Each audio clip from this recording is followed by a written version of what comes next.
ইমামবাড়ি জামে মসজিদ তারাস উপজেলার 12 কিলোমিটার পশ্চিমে ঐতিহাসিক চলনবিলের মাঝে বারুহাঁস গ্রাম। এই গ্রামের মাঝ দিয়ে বয়ে গেছে ভদ্রাবতী নদী। এই নদীর তীরে এক মনোরম প্রাকৃতিক সৌন্দর্যের মাঝে মসজিদটি অবস্থিত। দূর থেকে দেখে যেন মনে হয় অরণ্যের মাঝে খুঁজে পাওয়া এক ছোট্ট তাজমহল।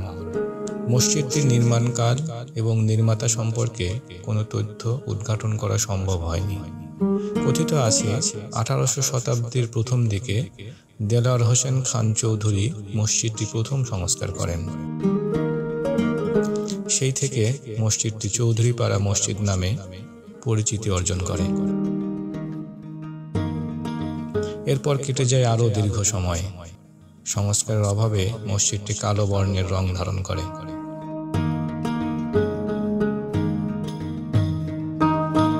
অবশেষে গত 2022 খ্রিস্টাব্দ এলাকাবাসী এবং চৌধুরী পরিবারের উদ্যোগে এই মসজিদ সংস্কার করা হয়।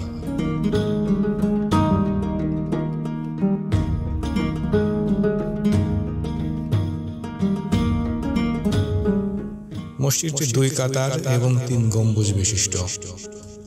মসজিদের ভেতরের কারুকাজ মনোমুগ্ধকর।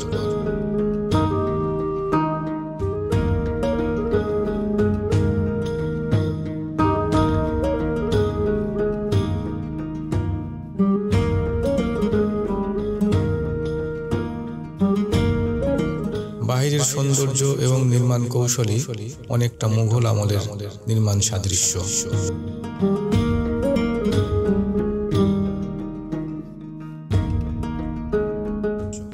মসজিদের পাশে একটি এন্দ্রা অবস্থিত। এই এন্দ্রার পানি দ্বারা সেই সময় মুসল্লিরা ওযু গোসল করতেন এবং এলাকার মানুষেরা খাবার পানি সংগ্রহ করতেন। সেই সময় অগভীর নলকূপ না থাকায় মানুষ এন্দ্রা বা কূপের পানির উপর নির্ভরশীল ছিল। সেই দিক থেকে এই এন্দ্রা এলাকায় এক গুরুত্বপূর্ণ ভূমিকা পালন করে এসেছে।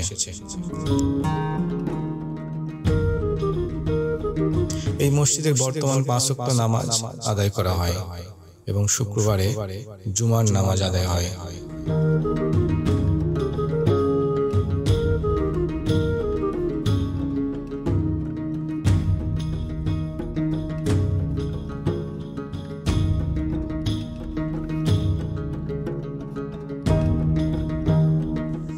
মসজিদ সংস্কারক দেলোয়ার হোসেন খান চৌধুরীর বাসভবন মসজিদের পাশেই অবস্থিত।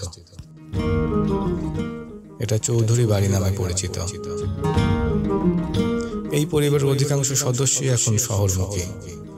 কালের বিবর্তনে বাড়ি এখন ইতিহাসের সাক্ষী হয়ে দাঁড়িয়ে আছে মাত্র।